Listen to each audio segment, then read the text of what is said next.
Assalamualaikum warahmatullahi wabarakatuh. Saudaraku, jadi video singkat saya ini berjudul Bung Surya Paloh, please fight back. Jadi Bung Surya Paloh, silahkan ya pukul balik, jangan hanya diam saja. Nah, salah satu topik politik sangat hangat saat ini adalah perpecahan antara Jokowi dan Surya Paloh. Keduanya pernah bersekutu sejak sebelum Jokowi jadi presiden. Namun sekarang dua tokoh politik ini sudah pisah jalan. Majalah Tempo melukiskan dua tokoh politik penting ini sudah saling membelakangi dengan posisi kurang percaya diri. Jokowi dengan sisa-sisa kewenangan dan kekuasaannya masih saja mencoba menjadi presiden paling hebat yang pernah dimiliki Indonesia. Itu menurut dia.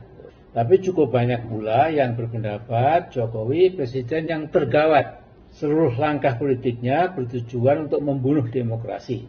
Bahkan mencoba membonsai Pancasila.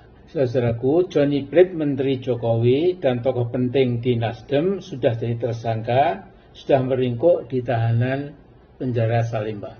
Nah, tuduhan korupsi sebesar lebih dari 8 triliun rupiah sedang didalami oleh Kejaksaan Agung.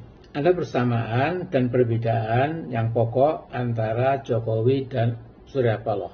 Persamaannya, dua-duanya diasuh oleh kaum oligark.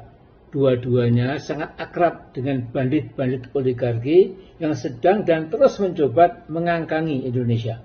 Nah, Ahok pernah mengatakan, kita semua sudah tahu, Jokowi tidak mungkin jadi presiden tanpa bantuan para pengembang. Ini kata-kata Ahok ini dalam sekali artinya, tetapi ada perbedaan yang mencolok antara Pak Jokowi dan Pak Surya Paloh. Jadi, kalau Pak Surya Paloh ingin memperjuangkan change, perubahan, perbaikan, dan menjagokan Anies Baswedan sebagai capres. Lantas muncul kesan kuat bahwa Anies adalah antitesa Jokowi. Nah, dalam bahasa agama ini Surya Paloh mendapat hidayah karena setelah lama bergelimbang dengan para oligark itu mengambil jalan yang sangat mengejutkan tapi positif, yaitu ingin melakukan perubahan, change ya, demi perbaikan masa depan Indonesia. Nah, sedangkan Jokowi jelas ingin meneruskan langkah-langkahnya yang menyengsarakan banyak rakyat dan menguntungkan kalangan konglomerat dan korporatokrat. Nah, mungkin dalam bahasa agama, Jokowi bertahan dalam dolalah semacam kesesatan. Ya, kesesatan politik, kesesatan ekonomi, mungkin juga kesesatan moral ya, yang berakhir dengan robohnya demokrasi Indonesia. Nah, peristiwa hukum dan sekaligus politik yang menimpa Johnny Plate bisa jadi blessing in disguise buat bangsa Indonesia. Mengapa? Kita semua pasti setuju dengan korupsinya diangkat ke permukaan dan nanti akan diberikan hukuman sesuai kejahatan korupsi yang sudah dilakoninya. Ini tentu kita dukung, tapi jangan sedikit pun lupa bahwa konco-konco Jokowi, bahkan mungkin anak dan menantunya, bila ditelisik betul-betul, ternyata juga bisa dimasukkan ke kategori pelaku kejahatan korupsi. Nah, singkat kata, Pak Paloh harus tegak dan tegas berdiri.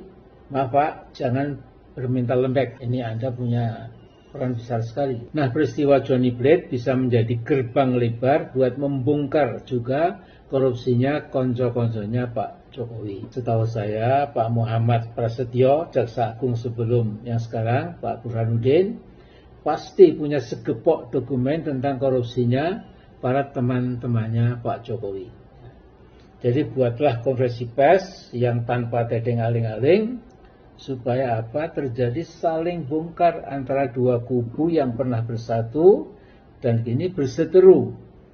Insya Allah rakyat pasti merasa lega bahagia bila hal ini terjadi. Nah, kemudian terakhir menjadi tugas pokok bagi presiden terpilih mendatang agar korupsi berskala mengerikan dapat dilindas habis supaya zaman yang lebih terang dapat muncul di atas bumi pertiwi Indonesia. Sekali Pak Surya Paloh, fight back without hesitation for the sake of a better Indonesia. Sekali sekian dulu, mohon maaf. Assalamualaikum warahmatullahi wabarakatuh.